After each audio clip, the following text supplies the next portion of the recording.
Muito bom dia a todos. Começo por vos pedir as minhas sinceras desculpas pela minha ausência, desde há cerca de uma semana, mas de facto, situações familiares, situações também já relacionadas com a minha vida pessoal, de facto, tornaram impossível poder voltar a fazer mais vídeos. Espero que finalmente, eu sei que já disse isto umas 2 ou 3 vezes, mas espero que finalmente seja desta para começar a publicar vídeos com alguma regularidade, com regularidade pelo menos diária, mas até porque neste momento as situações de cariz pessoal já terão sido ultrapassadas. Ainda assim, tenho acompanhado os eventos todos, isso não deixo de os acompanhar. A questão é produzir conteúdos, torna-se mais complicado, mas gostaria também já de anunciar, de avançar em primeira mão, que estou a preparar uma obra relacionada com a situação entre a Rússia e a Ucrânia. Portanto, basicamente seria mais ou menos um livro sobre a história contemporânea. Quando eu digo contemporânea, inclui pelo menos desde a Revolução de 1917, das Revoluções Russas de 1917, e a forma como política, social, cultural e economicamente a Ucrânia também foi sofrendo esse impacto e foi-se adaptando às circunstâncias. Isto terá de ser dividido em alguns capítulos, portanto estou a aprofundá-los. Vou fazer também várias edições, como se fosse por episódios, de vídeos, que naturalmente serão versões muito resumidas daquilo que esta obra compreenderá, mas o que é importante para as pessoas poderem compreender, de facto, o que é que deu origem a tudo isto, esta situação que nós estamos a ver atualmente, qual é que é a ligação que existe entre a Rússia e a Ucrânia, sem ter sido só política e administrativa, pela via da Ucrânia se ter tornado uma república socialista soviética durante o período da União Soviética, e perceber como é que depois do fim da Guerra Fria e do desmembramento ou da dissolução da União Soviética, como é que os acontecimentos mais recentes dos últimos 30 anos, como é que eles acabaram por avançar. Portanto, acho que vai ser um contributo importante. Estou a trabalhar nele neste momento para conseguir produzi-lo, para criar um produto adensado. Naturalmente que vou explorar esta situação da Crimeia, vou explorar também de outras repúblicas socialistas soviéticas que possam ter alguma ligação direta também, ou indireta mesmo, com este conflito, para se conseguir compreender basicamente o enquadramento geral. E, portanto, brevemente começarei a publicar vídeos resumidos, de resumos que serão resumos disso. O livro vai aprofundar muito mais. Portanto, estou a trabalhar nisso, isto também me está a tirar ao mesmo tempo algum tempo, mas acho que vai ser um contributo importante. Relativamente aos últimos acontecimentos, eu neste vídeo não vou focar a questão ainda da Rússia e da Ucrânia, porque é suposto ter um aprofundamento específico, mas sei que a desinformação tem continuado. Não vou aprofundá-la aqui neste meio, como disse, vou dedicar isto a dois temas. O primeiro deles, ainda o ex-primeiro-ministro japonês, Shinzo Abe, porque houve uma evolução dos acontecimentos, e depois, muito importante, a situação no Sri Lanka, que não é possível ainda aprofundar já. Vou fazer também, espero fazer um vídeo especial sobre a situação no Sri Lanka, porque tem um conjunto de especificidades que, quando nós vamos ver, podem ser equiparados àquilo que se vive, por exemplo, na Ucrânia, ou àquilo que se viveu na Ucrânia. Já vou falar mais disso. Muito bem. Começando por Shinzo Abe. Basicamente, se recordem, se acompanharam as situações no Japão, a evolução daquela tragédia contra o ex-primeiro-ministro japonês, o homicida chama-se Tetsuya Yamagami. E este Tetsuya Yamagami, que é o assassino, ele confessou à polícia o crime que foi cometido contra o ex-primeiro-ministro japonês. Não é que isso precisasse de haver confissão. Naturalmente que, havendo a confissão, mostra naturalmente que há aqui alguma colaboração e pode acelerar um pouco os procedimentos no contexto do processo penal. Mas o que é verdadeiramente relevante é não só a confissão, mas como também a justificação que Yamagami deu, no sentido de justificar o homicídio de Abe com a sua insatisfação com a política. Portanto, qualquer motivo seria sempre inaceitável, mas estava insatisfeito com a situação política. Qual é que é a particularidade do facto novo que eu vi que não foi noticiado pela comunicação social portuguesa? é que, antes de confessar o crime, Yamagami enviou uma carta, antes de consumar, não confessar, mas antes de consumar o crime, Yamagami enviou uma carta a um blogger japonês, que é crítico da chamada Igreja da Unificação para a Paz Mundial. Ou seja, esta igreja também é conhecida, para aqueles que se calhar possam estar mais familiarizados com outro termo, é conhecida como seita Moon. Portanto, é do Sr. Moon, coreano, que criou e que fundou esta seita, e é uma seita basicamente nipónica, com forte implantação na sociedade japonesa. Agora, qual é que é a ligação entre esta igreja e o homicida? Basicamente, nesta carta, o Tetsuya Yamagami, ele lamentou não poder assassinar todos os seguidores desta igreja e identificou Shinzo Abe como sendo um dos mais proeminentes simpatizantes deste culto.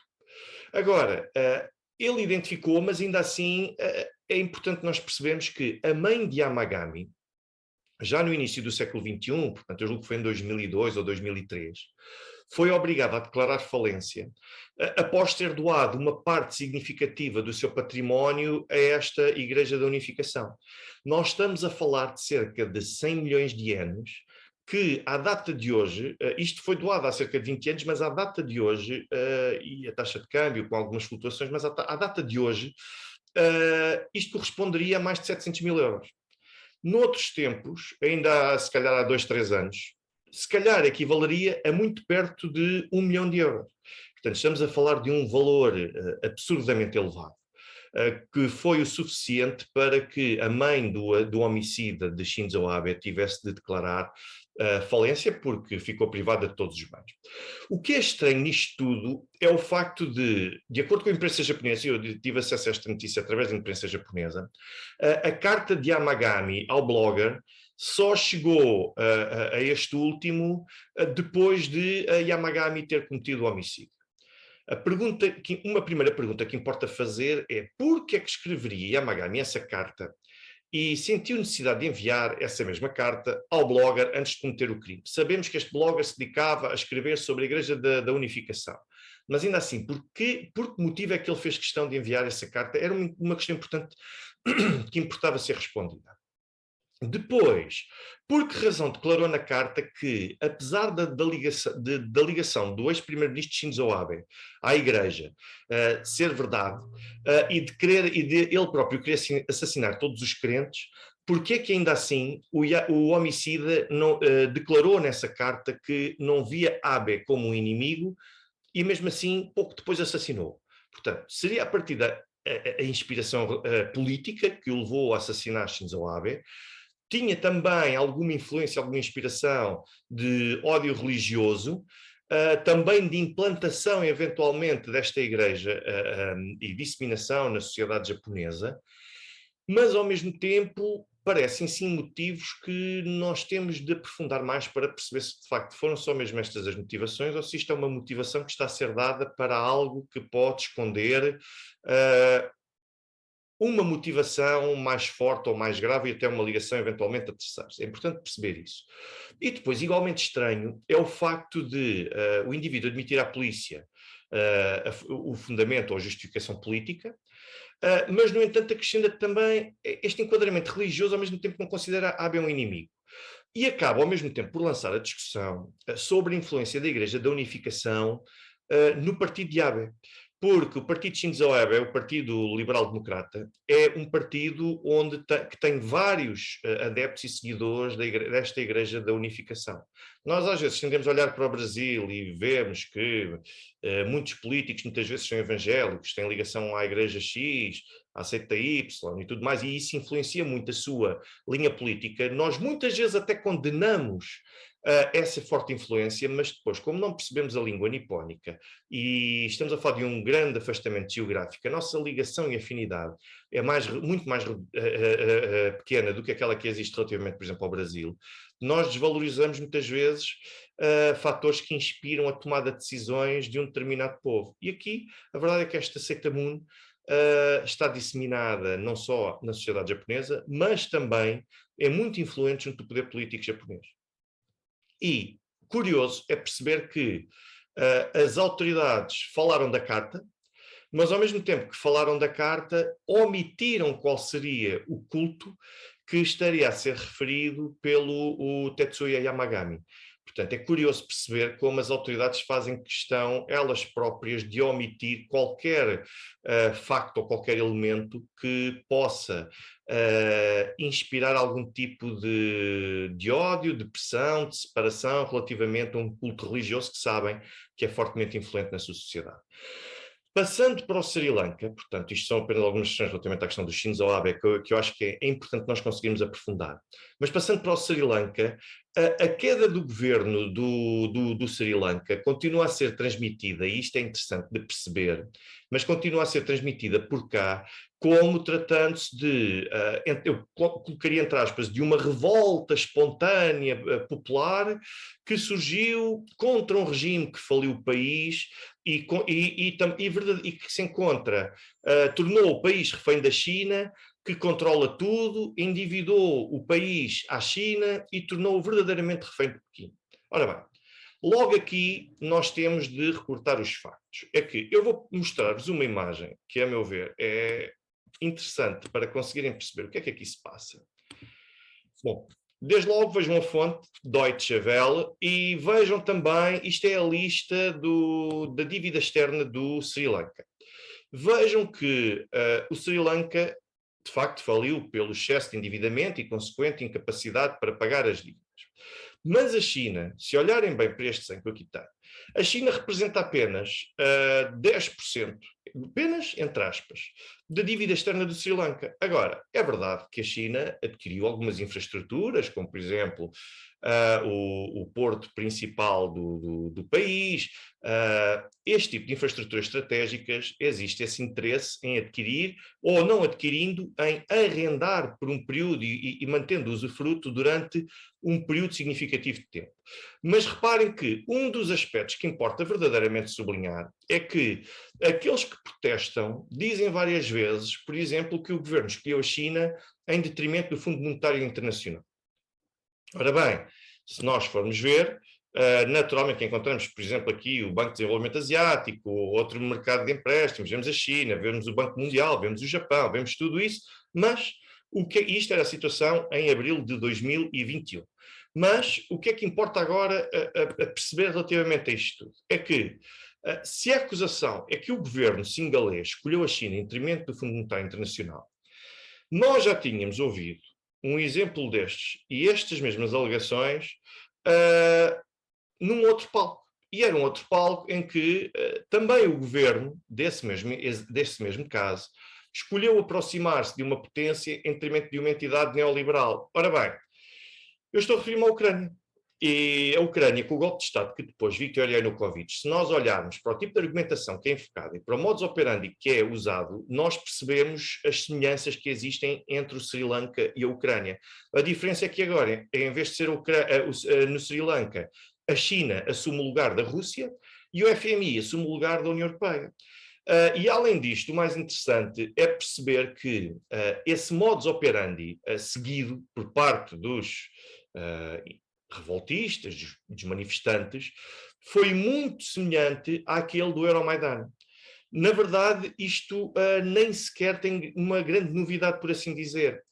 Consiste basicamente numa estratégia que se tornou mais dinâmica e complexa com o presidente John F. Kennedy, sim, esse mesmo, sobretudo no início da década de 60, em 1961, e que ainda hoje está bastante presente, e que visa o quê? Visa o recurso, em vez de ser o Estado diretamente, e de uma forma clara, a emprestar dinheiro em troca de implementação de reformas forçadas e de mudanças de poder forçadas, porque em termos de imagem isto é muito forte, importa contornar este tipo de impacto e criar organizações estatais ou outras entidades, não sendo estatais, que sejam fiscalizadas ou tuteladas pelo Estado, para apoiarem e financiarem partidos políticos e movimentos subversivos no Estado que é destinatário dessa intervenção.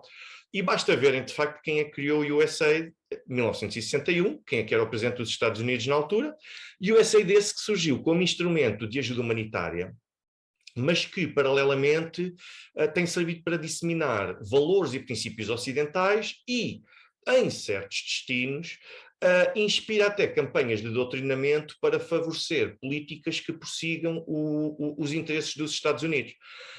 Eu poderei eventualmente falar no futuro da situação dos Chicago Boys e também da deposição / homicídio de Salvador Allende, que foi um capítulo da história que eu também acabei por analisar aprofundadamente na minha tese de doutoramento, mas agora julgo que isto me iria acabar por desviar do tema principal, mas a verdade é que existem, tal como existe no caso do Chile, existe também aqui, no caso do Sri Lanka, documentos, e eu farei até questão de partilhar esses documentos, que atestam o financiamento de organizações não governamentais e grupos de reflexão do Sri Lanka, bem como também influenciadores ou pensadores neoliberais ou liberais, e entre os quais se encontram, sobretudo, pessoas consideradas urbanas, das classes média alta, e que defendem esses ideais liberais, nomeadamente a abertura, a privatização do Estado, uma reduzida intervenção do Estado na economia, e isto já tinha sido ensaiado, esta estratégia, exatamente nos mesmos termos, tanto no Chile, no caso dos Chicago Boys,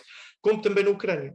E é importante perceber que, de facto, o modus operandi foi-se adaptando quanto aos meios utilizados, mas a espinha dorsal de toda esta forma de utilização e de operacionalização mantém-se irrepreensivelmente fiéis àquilo que é desde o passado.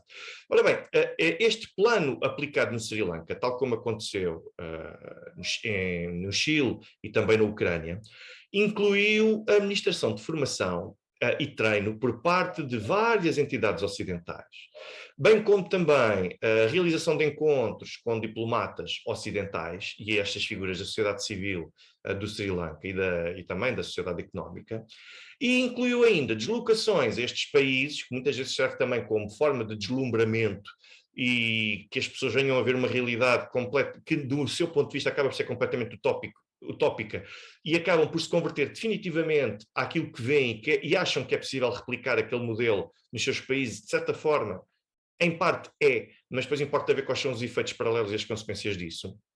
E depois há também o convite para a participação em conferências, que os faz sentir naturalmente muito importantes, representantes da sociedade do Sri Lanka, e isto é o suficiente para os motivar e para os lançar para o terreno para desencadear estas atividades. Ora bem, finalmente, uma coisa que eu gostaria também de destacar, em último lugar, relativamente a esta situação do Sri Lanka, pelo menos para já, é a suposta formação jornalística que é administrada por algumas destas entidades ocidentais, a ONGs e também a civis do Sri Lanka. Basicamente, o objetivo é formar e capacitar supostos jornalistas que pareçam civis totalmente independentes e que estão a captar momentos ou que estão a narrar acontecimentos. Porquê? Porque existe a intenção de poderem disseminar esses acontecimentos e de chegarem diretamente à sociedade que não produz estas peças, para os influenciar e para mostrar, bom, este é um dos nossos, tem conhecimento das coisas e ele está a mostrar-nos a verdade, mesmo que essa verdade seja manipulada. Isto já tinha acontecido exatamente no Euromaidan.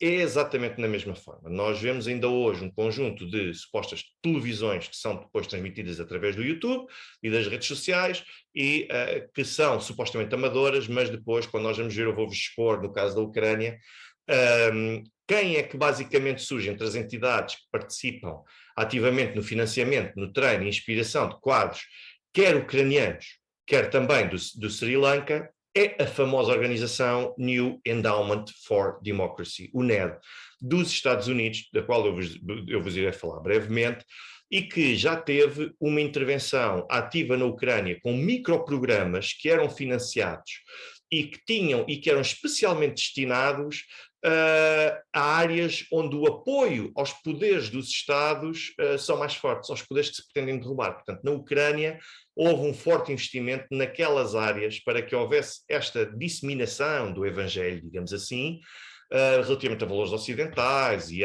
à importância de mudar quem está no poder, mas relativamente às áreas onde Viktor Yanukovych era mais forte. Aqui no Sri Lanka operou-se exatamente a mesma coisa. Portanto, o objetivo basicamente é quebrar a solidez de apoio que estes quadros políticos acabam por ter no terreno.